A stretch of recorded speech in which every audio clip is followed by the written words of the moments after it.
Title: The Unlikely Addiction of Lisa Rose.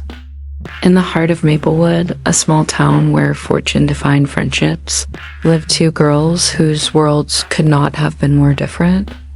At the top of the social ladder was Fiona Prescott, the queen bee of Maplewood High, wrapped in a cocoon of designer outfits, private jets, and the envy of every girl around her. On the other end of the spectrum was Lisa Rose, a farm girl with dirt smudged on her cheek, a heart tattoo she inked herself on her right hand, and a peculiar addiction that whispered secrets the other girls could hardly believe. Despite the divide between them, Lisa was a girl who stood out. Her laughter echoed out of place amidst the clanging of school lockers, and her carefree spirit attracted crowds of curious students. Little did they know, Lisa harbored an odd and slightly embarrassing secret. She was addicted to toilet paper. It all began one boring summer afternoon while exploring her grandparents' old barn. There she discovered an unused roll of toilet paper. In boredom, she gave it a whimsical taste, and to her surprise, it became a ritual. Soft and fluffy, there was something strangely satisfying about it. It became her guilty pleasure, devouring it in secret while carefully hiding remnants in her backpack. At school, Lisa's quirkiness was often the talk of the hallway. While Fiona's friends were draped in the latest fashion, they found themselves inexplicably drawn to Lisa's carefree attitude and her heart tattoo, a symbol of rebellion against the polished and pristine existence they led.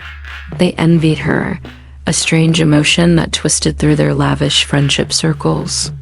With every little piece of toilet paper Lisa unfurled during lunch, Fiona's group whispered, "Look at that girl. Doesn't she know how to enjoy the finer things?" One of Fiona's friends said, rolling her eyes. Fiona, on the other hand, was fiercely intrigued. Upon catching Lisa with her favorite stack, she cornered her outside the library one day. "Why toilet paper?" Fiona asked, her brows knitted together in confusion. "Of all things?" Lisa shrugged, her cheeks flushing with embarrassment but a grin breaking through. "It's just, I don't know.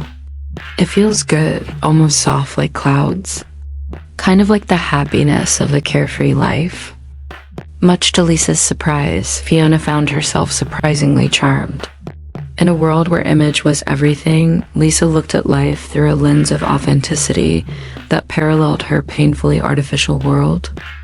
Over the weeks that followed, inexplicable friendship blossomed between them, an odd pairing that struck envy within the rest of the social circle.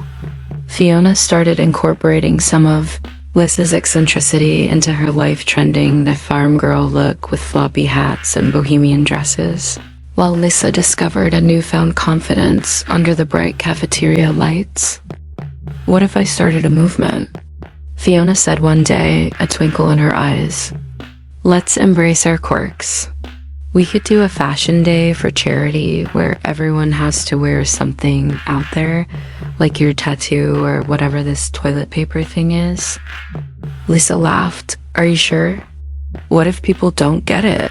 Who cares? Let them talk. Life is too short to conform.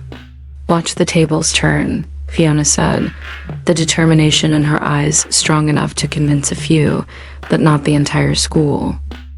With excitement building, they planned their movement. Quirk Week was born.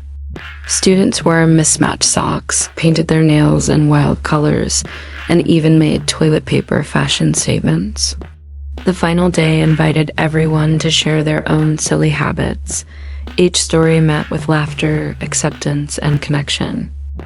In the midst of it all, Lisa found herself on stage in front of the entire school, courage swelling within her. She shared her story, her addiction, and her love for indulging in the absurdity of life. Instead of mocking, the crowd erupted in applause. Later that day, she felt Fiona squeeze her hand, her own heart-shaped tattoo peeking out in the sunlight. "You did it, Lisa. You turned it into a journey. You've changed us all." From that moment on, Lisa Rose was no longer just the poor girl or the toilet paper addict. She became the girl who taught her classmates that true wealth lies not in possessions, but in embracing one's truth and quirks. No longer confined to labels, she blossomed next to Fiona, and together they carved a space where everyone could fit in, oddities and all. As laughter lingered in the halls of Maplewood, Lisa, with her heart tattoo and peculiar cravings, became a catalyst of acceptance, a rich legacy in the hearts of her peers.